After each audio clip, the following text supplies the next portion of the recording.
제가 우리 성도님들과 함께 나누려고 하는 주님의 말씀은요, 마태복음 10장 34절부터 마태복음 11장 1절까지의 말씀으로 검을 주는 사람이라는 말씀으로 우리 성도님들과 함께 은혜의 말씀을 좀 나누고 싶습니다. 먼저 34절부터 11장 1절까지 제가 주님의 말씀을 봉독해 드리도록 하겠습니다. 앞에 스크린을 보시고 함께 눈으로 따라와 주시면 감사하겠습니다. 34절입니다. 내가 세상에 화평을 주러 온 줄로 생각하지 말라. 화평이 아니요 검을 주러 왔노라. 내가 온 것은 사람이 그 아버지와 딸이 어머니와 며느리가 시어머니와 불화하게 하려 함이니 사람의 원수가 자기 집안 식구리라. 아버지나 어머니를 나보다 더 사랑하는 자는 내게 합당하지 아니하고 아들이나 딸을 나보다 더 사랑하는 자도 내게 합당하지 아니하며 또 자기 십자가를 지고 나를 따르지 않는 자도 내게 합당하지 아니하니라. 자기 목숨을 얻는 자는 잃을 것이요 나를 위하여 자기 목숨을 잃는 자는 얻으리라. 너희를 영접하는 자는 나를 영접하는 것이요 나를 영접하는 자는 나를 보내신 이를 영접하는 것이니라. 선지자의 이름으로 선지자를 영접하는 자는 선지자의 상을 받을 것이요 의인의 이름으로 의인을 영접하는 자는 의인의 상을 받을 것이요 또 누구든지 제자의 이름으로 이 작은 자 중 하나에게 냉수 한 그릇이라도 주는 자는 내가 진실로 너희에게 이르노니 그 사람이 결탄코 상을 잃지 아니하리라 하시니라. 11장 1절입니다. 예수께서 12제자에게 명하시기를 마치시고 이에 그들의 여러 동네에서 가르치시며 전도하시려고 거기를 떠나 가시니라. 아멘. 하나님의 말씀이었습니다. 오늘 본문 말씀의 제목을 제가 이렇게 잡아봤습니다. 검을 주는 사람들이라고 좀 잡아봤습니다. 이 편한 세상이라는 이 말씀을 딱 들으면 어떤 생각이 드십니까? 이 편한 세상, 이 문구를 들으면 어떤 생각이 나시는지 모르겠습니다. 이런 말씀을 들으면 이런 생각하실 수 있는 분들이 계실 겁니다. 한국의 모 회사의 아파트 이름이 이렇죠. 이 편한 세상이죠. 우리 집사님이 고개를 끄덕여 주시는데, 이 편한 세상 그러면 딱 그런 것이 떠오를 수도 있는데 저는 그 모 회사의 아파트 이름을 얘기하고 싶은 것보다 저는 이것을 통해서 이런 이야기를 하고 싶었던 겁니다. 세상의 모든 사람들이 편안한 삶을 살기 위하여 끊임없이 노력하는 이 시대를 사실은 반영하는 단어가 그런 단어인 것 같습니다. 그래서 집을 구해도 편한 집, 보금자리, 물론 편해야 됩니다. 안 편해야 된다는 얘기를 하는 건 아닙니다. 그런데 지금 사람들의 삶 속에서 보면은 내 삶이 자꾸 편해지기 위한 노력들이 사람들 가운데는 굉장히 많이 있다라는 것들을 볼 수가 있습니다. 그래서 편안한 세상이라는 것을 통해 좀 그런 내용들을 견지해서 내용을 좀 보면요, 이런 생각이 듭니다. 지금 살아가는 시대가요, 과학기술의 발달로 인해서 너무나도 편리한 시대를 살아가고 있기 때문에 또한 우리는 편안한 시대를 추구하며 살아가는 것이 정상이라고 생각이 됩니다. 그래서 저는 당연히 편리함을 추구하는 것, 편안함을 추구하는 것은 당연한 것이라고 생각됩니다. 왜냐하면 더 나은 기술이 있으니까. 그래서 이런 것을 통해서 볼 때요, 저는 주변에 이런 것들 보죠. 과거에는 저희가 경험할 수 없었는데 인터넷으로 소통을 할 수가 있죠. 전 세계와, 그죠? 그리고 인터넷으로 송금을 국가에서 국가도 보내기도 합니다. 또한 그것뿐만 아니라 이제 기계가 인간 대신에 어려운 일들을 대신해 주는 것들 저희가 눈여겨보고 있지 않습니까?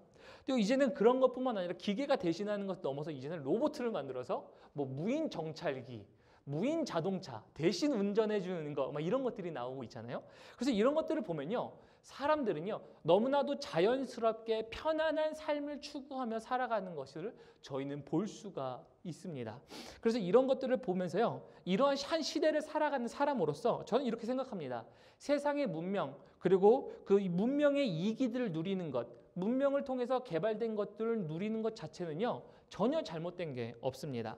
그러나 그리스도의 제자라면요, 저는 오늘 말씀을 묵상하면서 이런 생각을 좀 해봤습니다. 그리스도의 제자라면요, 사람들이 이 땅 가운데 편안함을 추구하면서 살아갑니다. 맞습니다. 모든 사람들이 그렇습니다. 여기에 계신 성도님들도 분명히 여기에서 예외라고 할 수는 없을 겁니다. 그러나 이 편안함이라는 삶 속에서 사실은 사람들이 착각하고 있다는 게 있는 겁니다. 뭐냐면요, 우리가 평안하고 평화하고 번영을 누리는 그것이 평화라고 생각하는 것입니다. 그래서 우리가 잘 먹고 잘 살고 편안함을 누리면 나는 평화로운 삶을 산다라고 생각하세요. 근데 그리스도인들에게 있어서요, 이 평화는요 진정한 평화가 아닙니다. 그렇기 때문에 저는 오늘 말씀을 묵상하면서 물론 사람들이 편안한 삶을 추구하면서 살아가지만 그리스도인 즉 제자로서 살아가는 성도님들의 삶에서는요 어떠한 것이 있어야 되냐면요 그 평안한 삶 즉 평화라고 그것이 올바른 평화라고 믿고 사는 사람들에게 아니야 그것은 올바른 평화가 아니야 정말 진정한 평화는 예수 그리스도와 함께하는 것이 진정한 평화야라는 것들을 이야기해 주실 수 있는 분들이셔야 돼요. 그래서 그 이야기를 해준다라는 것을요 오늘 뭐라고 표현하고 있냐면요 예수님이 이렇게 표현하세요. 나는 검을 주러 왔노라 라고 말씀하세요. 나는 평화, 화평을 주러 온 것이 아니라 검을 주러 온 사람이다 라고 말씀하기 때문입니다. 그래서 이 세상 가운데요 그렇게 편안한 삶을 살아가는 것이 평화라고 평안, 번영이라고 믿고 살아가는 분들에게 그것이 거짓이라는 것들을 이야기해 줄 수 있는 목소리가 되셔야 합니다. 오늘날 광야의 목소리가 되셔야 하는 것들이 우리 성도님들이 제자로서 살아가야 하는 삶입니다. 그래서 오늘 이 세상의 가짜의 평화를 깨뜨리고 그리고 참된 평화를 주실 수 있는 우리 성도님들 되시기를 예수님의 이름으로 축복합니다. 그래서 제가 사실 결론을 정확하게 내드리지는 않았습니다. 왜냐하면 그 결론까지 도달해야 되는 과정들이 있는데요. 아마 이해가 안 되시더라도 오늘 말씀을 통해서요. 들어가기 전에 먼저 믿음으로 반응하셨으면 좋겠습니다. 우리 성도님들은요. 모든 사람들이 이 땅이 화평하다 할 때에 검을 주시는 성도님들 되시길 예수님의 이름으로 축복합니다. 네, 아멘 하셔야 돼요. 제가 믿음으로 반응하셔야 된다 그랬죠? 다시 하겠습니다. 화평한 시대라고 할 때에 검을 주실 수 있는 우리 성도님들 되시길 예수님의 이름으로 축복합니다. 네, 결론이 안 나와서 좀 어려웠을 수도 있습니다. 그러나 이러한 사람들이 되어야 된다는 점 견지하시고 오늘 본문 말씀으로 한번 들어가 보겠습니다. 왜 검을 주는 사람이 되어야 하는지. 우리 34절을 보면요 이렇게 되어 있습니다. 본문 말씀 34절에 예수님이 이렇게 말씀하세요. 내가 세상에 화평을 주러 온 줄로 생각하지 말라. 화평이 아니요 검을 주러 왔노라 라고 얘기하세요. 자 그러면은 썬데이 스쿨 같은 질문 하나 드리겠습니다. 예수님은 평강의 왕이시고 화평의 왕이시잖아요. 맞나요? 틀리나요? 맞죠. 예수님은 평강의 화평의 왕이시잖아요. 그러면 이 말씀은 어떻게 해석해야 되죠? 화평의 왕이신 분이 화평을 주지 않는다라는 말씀을 하고 계신 건가요? 계신 겁니다. 그래서 이 말씀을 이 말씀에 대한 제가 드린 질문에 대해서 대답하기 전에요. 저희는 먼저 진리 하나를 확정하고 가야 됩니다. 진리는요. 예수님은 진정한 화평이시고 평화이십니다. 그런데요. 이 진리를 아시고요. 그 다음에 이렇게 얘기하는 거죠. 예수님은 이 땅 가운데서요. 가짜 평화 위에 진짜 평화를 세우길 원하셨어요. 예수님은 예수님 본인으로 말미암아 진정한 평화가 이루어질 줄 아는 걸 아셨는데 세상 사람들은 지금 가짜 평화 속에서 살아가고 있다라는 말이었습니다. 그래서 예수님은 이런 얘기를 하고 계신 거예요. 나는 세상에 너희가 생각하는 화평을 주러 온 것이 아니라 너희가 생각하는 화평이 아니라 난 그 화평을 깨버리는 검을 주러 온 사람이다. 그 화평을 깨고자 하는 사람이다 라는 말씀을 하고 계신 거죠. 그래서 나는 가짜 평화를 나는 오늘 이 시간에 흔들고자 한다. 나는 이 가짜 질서를 깨뜨리려고 한다라고 말씀하시는 거죠. 그래서 가짜 평화를 설명드리면 이런 겁니다. 왜냐하면 문맥 속에서 살펴보면 이런 거죠. 예수님이 이 당시에 이 말씀을 하실 때 듣는 이들은 물론 대상은 제자들이었습니다. 근데 제자들이 가서 전도하면서 전달하면서 듣는 메시지를 듣는 사람들은 유대인들이었고 그리고 바리새인이었고 그리고 하나님을 믿는다 한다라는 사람들이었어요. 그럼 그들이 생각하고 있던 평화는 이거였어요. 이미 예수님이 오셨는데도 불구하고 이미 우리에게는 우리 성전 있지요. 그리고 우리는 하나님을 믿지요. 근데 당신이 뭔데 와서 우리에게 지금 이렇게 평화롭게 지내고 있는 상황에서 우리에게 이렇게 얘기하고 있습니까? 라고 하며 예수님이 던져주시는 나 말고는 화평이 있고 평화가 있잖아 라고 얘기하는데 거기에 도전을 하니까 반항하기 시작한 사람들입니다. 그래서 저는 이렇게 생각할 수 있는 겁니다. 이 당시에 이 메시지를 듣는 사람들은요. 이미 종교 속에서 나는 평화로운 사람들인데 왜 그러세요? 라고 똑같은 거예요. 오늘날 우리 성도님들에게 이 말씀을 바꿔서 적용하면 이런 겁니다. 나는 교회 열심히 다니고 그리고 나는 신앙생활 잘하고 있는데 근데 지금 나에게 와서 화평이 없다고요? 도대체 무슨 말씀하시는 거예요? 라고 하시는 겁니다. 조금 이해가 가시겠죠? 그래서 이런 상황에서 지금 가짜 평화에 대해서 예수님은 말씀하시는 거예요. 너희가 갖고 있는 거 지금 가짜야. 너희가 추구하며 살아가는 거 지금 가짜야. 저희가 보면 알 수 있죠. 바리새인과 그리고 서기관들이 나는 하나님을 경배합니다. 찬양합니다. 하는데 그들의 삶이 예수님이 오셨는데 예수님을 거부합니다.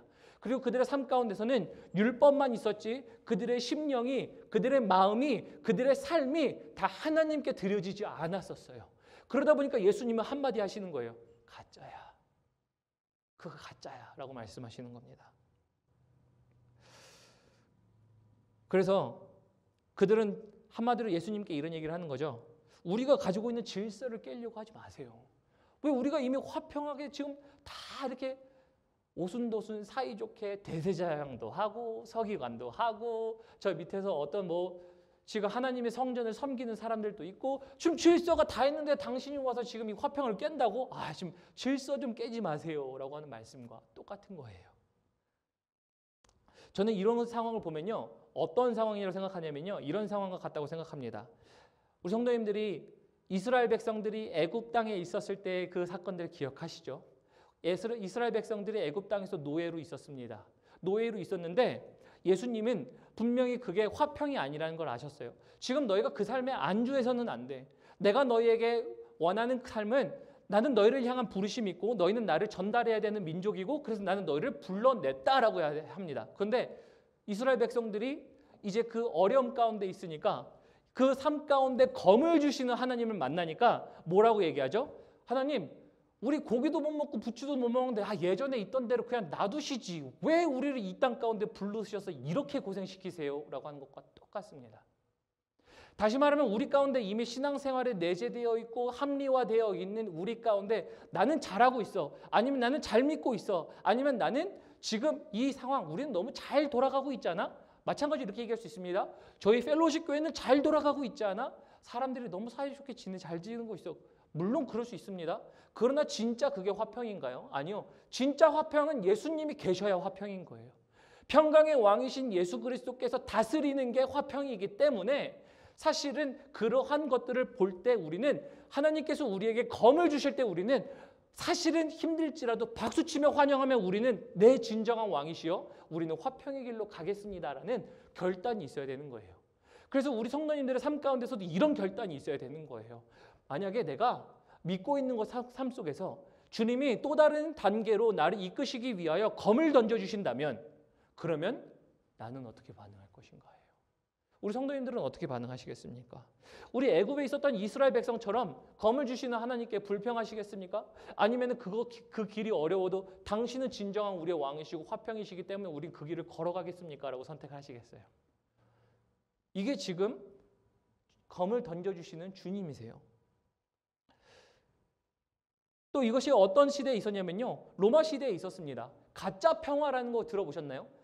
지금 역사서에 보면요. 로마 시대가 즉 팍스 로마라는 시기가 있었습니다. 그 시기는 어떤 시대냐면요. 군부가 굉장히 강해서요.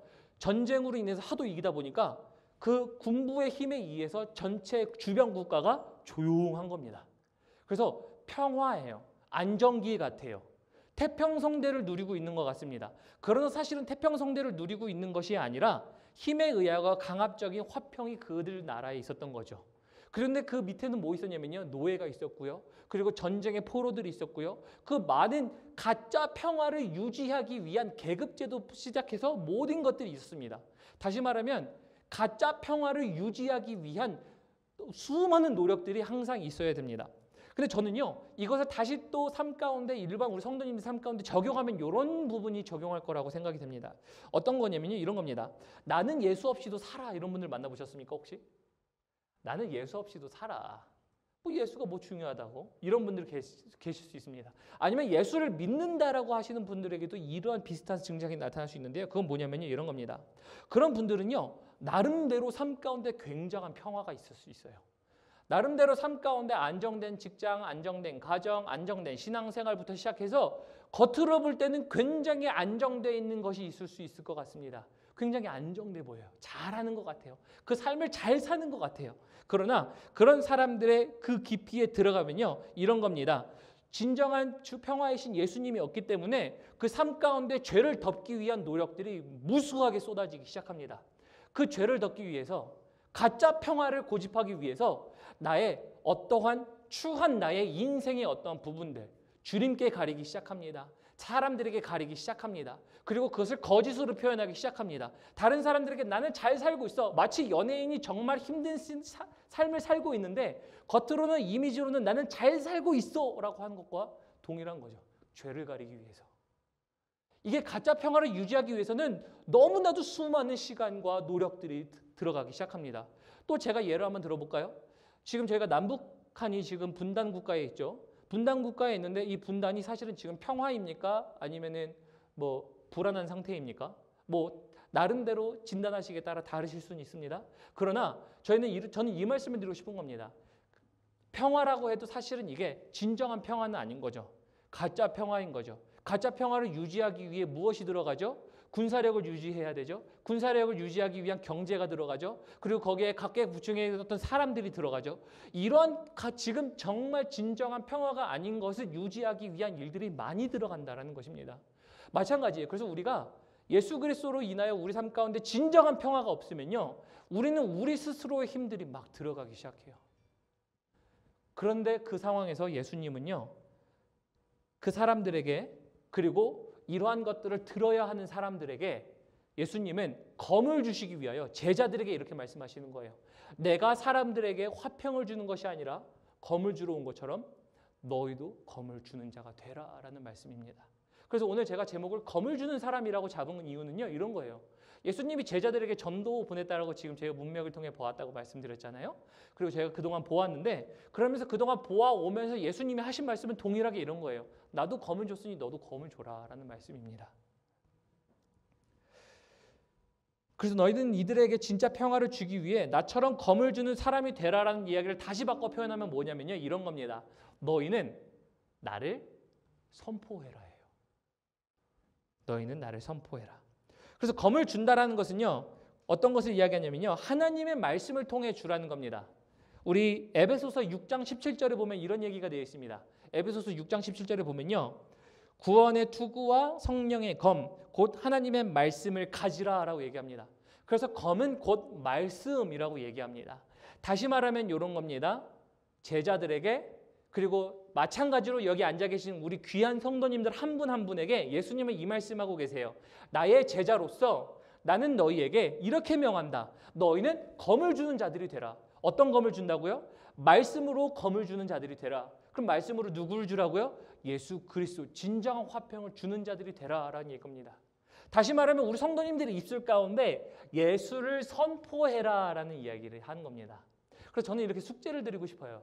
우리 성도님들 중에 예수를 증거하는데 굉장히 힘들어하시는 분들 계시잖아요. 뭐 앞에 공식 석상에 가면은 나는 말을 정말 못해요라고 하시는 분들도 더러 계세요. 그런데 그러한 것과 상관없이 정말 우리의 입술 가운데 예수를 선포하는 삶을 살으라는 얘기를 하는 거예요. 누구에게? 진정한 평화가 화평이 없는 자들에게, 그리스도가 없는 자들에게 선포하라라는 것입니다. 그래서 겉으로 볼 때 평화를 누리지만 사실은 가짜 평화를 누리고 있는 자들에게, 그리고 진짜 평화는 예수 그리스도로 말미암아 이루어질 수 있다는 것을 선포하라는 얘기인데요. 그래서 한번 따라해 보실까요? 전하지 않으면 알지 못한다. 다시 할까요? 전하지 않으면 알지 못한다. 우리 성도님들이 전하지 않으면 알지 못해요. 다시 말하면 먼저는 주님께서 우리 성도님들에게 그 검이 필요했던 시점에 찾아오셔서 만나주신 것처럼 또한 다른 사람, 즉 하나님의 검을 받아들이고 그리고 진정한 평화를 받아들이기 위한 사람들에게는요, 주님의 입술이 되셔야 돼요. 누가요? 우리 성도님들이요. 그래서 전하지 않으면 알지 못한다라는 겁니다. 그러면 짧게 한번 적용해 볼까요? 우리 주변에 지금 이것을 알아야 하는 사람들 얼마나 많습니까? 우리 가족들부터 시작해서요. 우리 자녀들부터 시작해서요. 지금 그들의 삶 가운데 그들의 삶 가운데 안정과 번영과 이 땅에서 주는 것이 평화, 화평이라고 생각하는 것들을 쫓아 살고 있는 그들에게 아니 그렇게 사는 것은 사실은 가짜 평화야 라는 것들을 말씀해 주셔야 해요. 사실은 예수 그리스도로 인하여만 너희가 살 수 있어 라는 것들을 말씀해 주셔야 해요. 말씀해 주시 않으시면 몰라요. 저는 이렇게 얘기하겠습니다. 우리 성도님들 한 분 한 분이 그것을 말을 전달해야 하는 거룩한 부담감을 갖고 계세요. 이 거룩한 부담감을 지금 인내하고 그리고 그것을 수행하고 계십니까? 그래서 이 가짜 평화를요, 검으로 말씀으로 깨닫도록 하는 자들에게, 그래서 그들에게 선포하면요, 딱 두 부류가 등장됩니다. 딱 두 부류. 그리스도의 복음을 받아들인 자들과 그리스도의 복음을 받아들이지 않은 자들로 등장합니다. 그 말이 그 다음 오는 본문 말씀 9절에 나타납니다. 본문 말씀 35절을 보면 이렇게 되어 있습니다.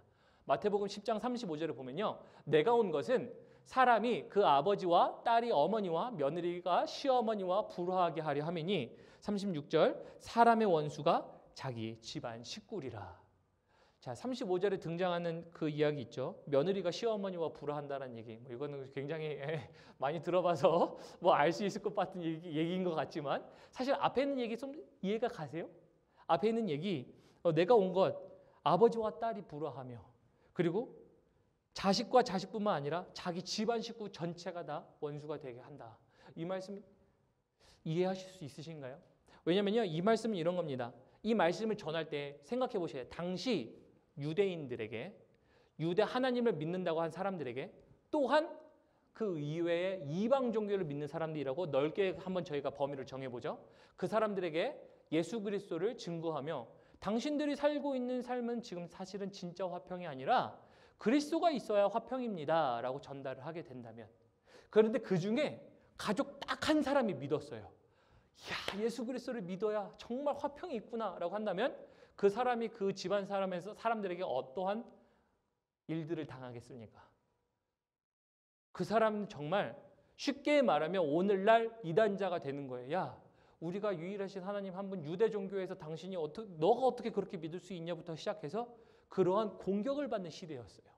그러다 보니까 이 상황은 예수 그리스도를 받아들이는 그 당시의 시대적 배경에서는 당연한 거예요.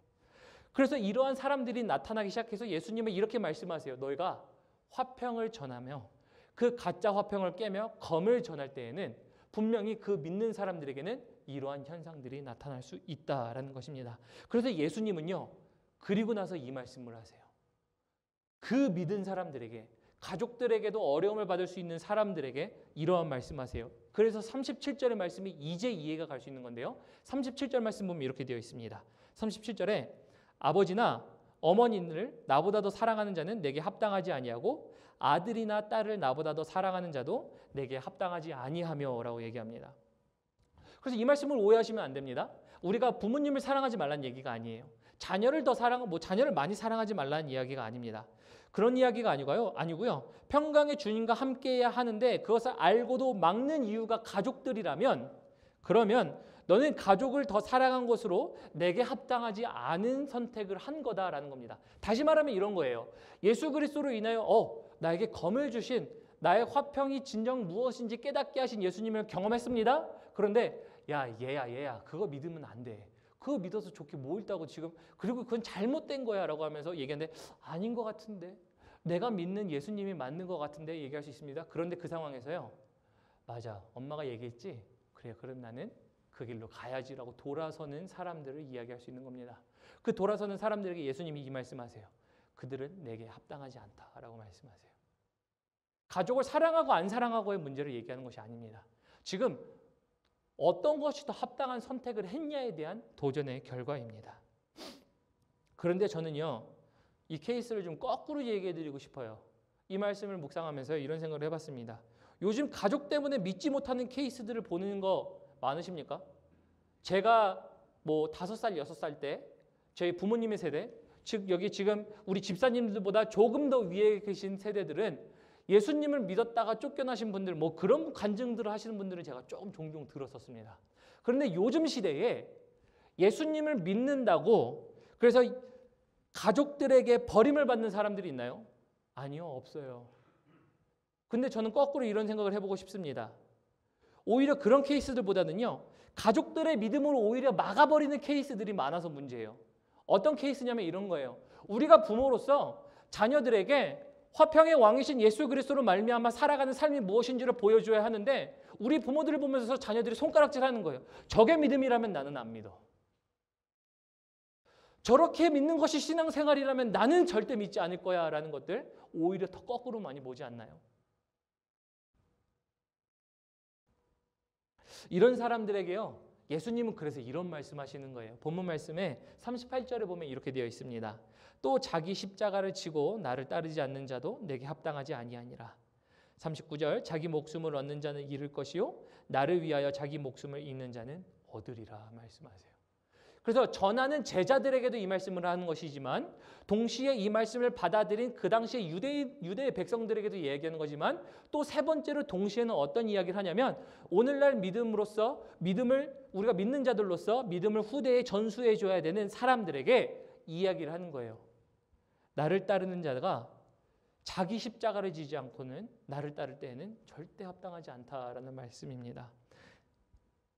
그래서 주님은 이렇게 말씀하세요. 너희가 너희 삶을 위하여 살 때에는 너희가 살 수 없다.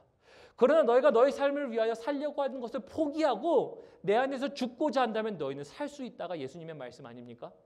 그래서 이 말씀이 사실은 우리 성도님들에게도 하고 있는 말씀입니다.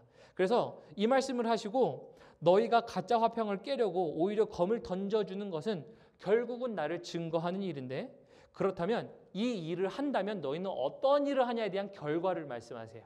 결과를 구절을 보면요. 40절에 이렇게 되어 있습니다. 40절부터 제가 마지막 절 42절까지 읽을 텐데요. 결과가 이렇습니다. 예수 그리스도를 증거하는 선포하는 사람의 삶을 이렇게 얘기합니다. 너희를 영접하는 자는 누구를 영접한다고요? 나를 영접하는 것이니 나를 보내신 이를 영접하는 것이니라. 41절 선지자의 이름으로 선지자를 영접하는 자는 선지자의 상을 받을 것이요 의인의 이름으로 의인을 영접하는 자는 의인의 상을 받을 것이요. 42절 또 누구든지 제자의 이름으로 이 작은 자 중 하나에게 냉수 한 그릇이라도 주는 자는 내가 진실로 너에게 이르노니 그 사람이 결단코 상을 잃지 아니하리라 말씀하세요.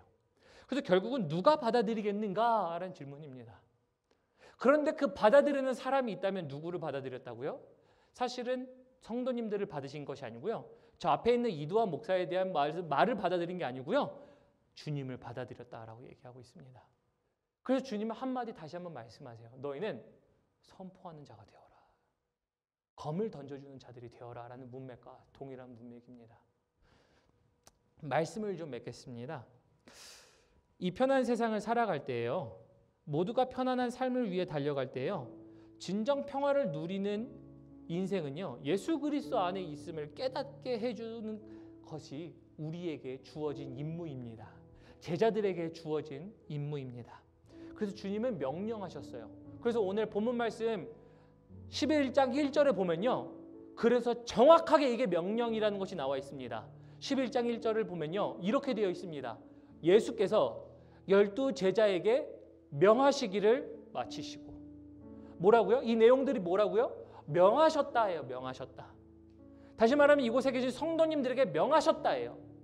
다시 말하면 지금 진정한 화평이 필요한 가족들, 가정들, 자녀들, 친구들, 지인들에게 너희는 화평을 깨는 역할을 하는 검을 던져주는 나를 선포하는 역할을 너희에게 나는 명하였다라는 말씀을 얘기할 수 있습니다.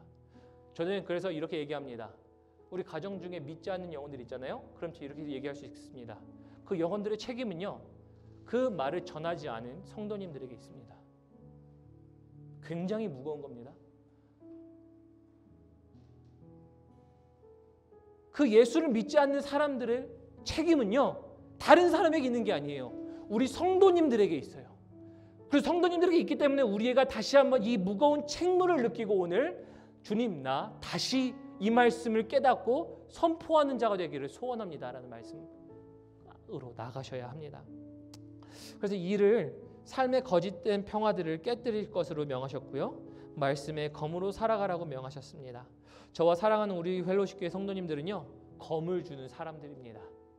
저도 마찬가지지만 이곳에 있는 우리 모든 성도님들 검을 주시는 성도님들 되시기를 예수님의 이름으로 축복합니다. 그래서 우리 함께 이 찬양했으면 좋겠습니다. 제가 이 찬양 선포하라라는 찬양을 준비했는데요. 그래서 선포하셔야 돼요. 어떤 말을 하실지를 걱정하지 마세요. 그냥 예수로 시작하세요. 그리고 그 예수를 선포하기 시작하십시오. 그러면 그것을 통하여 주님을 인정하세요. 너희가 나를 시인하였고 그리고 너는 그들의 평화를 깨고 정말 평화를 주기를 원했구나라는 것들을 주님이 카운트하십니다. 그래서 우리 함께 이 찬양 우리 함께 선포하시면서 나아가도록 하시겠습니다. 선포하라 함께 찬양합니다.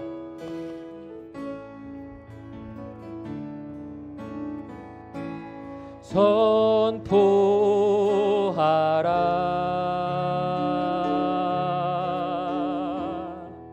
부활하신 영광의 주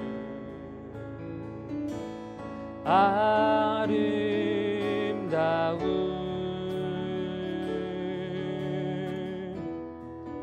영광의 주를 보라. 보좌에 앉으신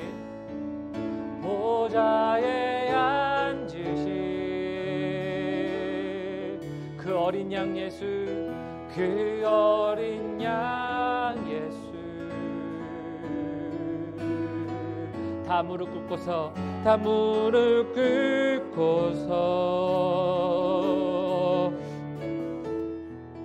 주 경배하리라. 다시 한번 선포합시다. 선포하라 보하라. 부활하신 영광의 주님을 선포하겠습니다. 부활하신 영광의 주. 2절합니다. 하나님과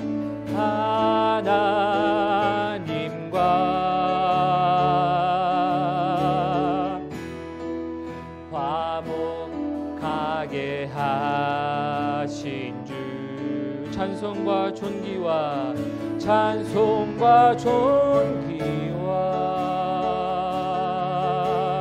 영광과 능력을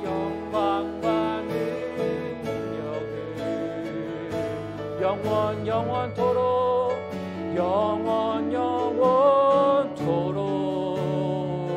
받아주옵소서. 우리 코러스 한 번만 더 할까요? 보좌에 앉으신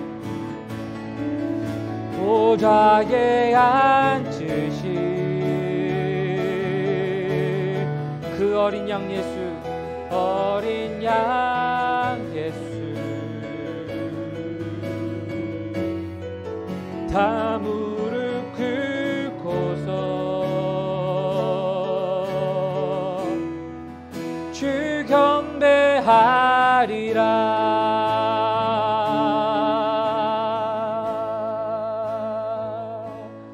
마지막으로 선포하라.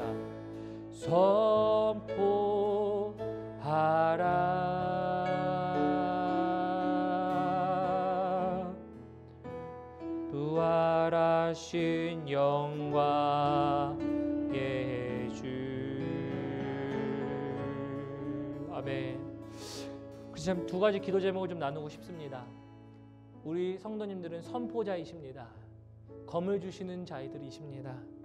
그래서 두 가지 기도하셨으면 좋겠습니다. 첫 번째는요, 우리의 삶이 살아계신 하나님을 증거하는 말씀에 검이 될 수 있도록 도와주십시오 라고 한번 기도하시고요. 두 번째는 주를 선포할 수 있는 시간, 우리에게 담대함으로 허락하여 주십시오.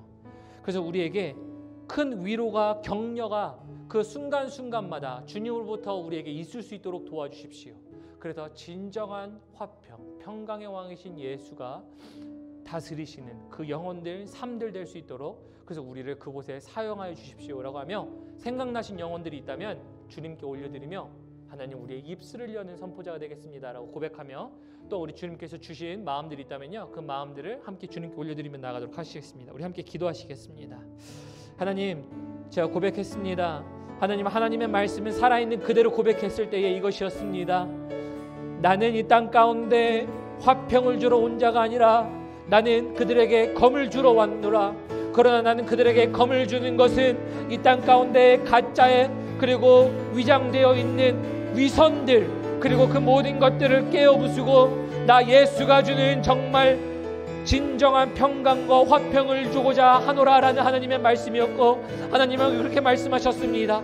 그 제자들에게 이 모든 것들을 명하시매라고 말씀하셨던 것처럼, 하나님 우리는 주 예수 그리스도가 이 땅 가운데 검을 주신 것처럼 하나님 우리가 이 땅 가운데서 동일하게 검을 주는 자들이 되어야 할 줄을 믿습니다.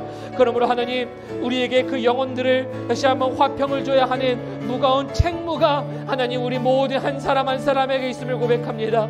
그러므로 하나님 이 시간 가운데 선포자가 되기를 소망하는 영혼들마다, 하나님 검이 되어지기를 소원하는 자들마다 하나님 그렇게 선포할 때에 보이지 않게 하나님께서 역사하게 하시사 하나님 그 영혼들마다 하나님께서 만지시고 역사하시는 화평의 역사가 새롭게 열려지는 일들이 될 수 있도록 도와주십시오. 하나님 그러므로 가정이 주 예수께 돌아오게 하시고, 자녀가 주 예수께 돌아오게 하시고, 하나님 민족이 변화되게 하시고, 교회가 변화되게 하시고, 하나님 선포하는 자들의 삶이 변화되게 하시는 하나님의 역사 있을 수 있도록 하나님 한 사람 한 사람을 사용하여 주십시오.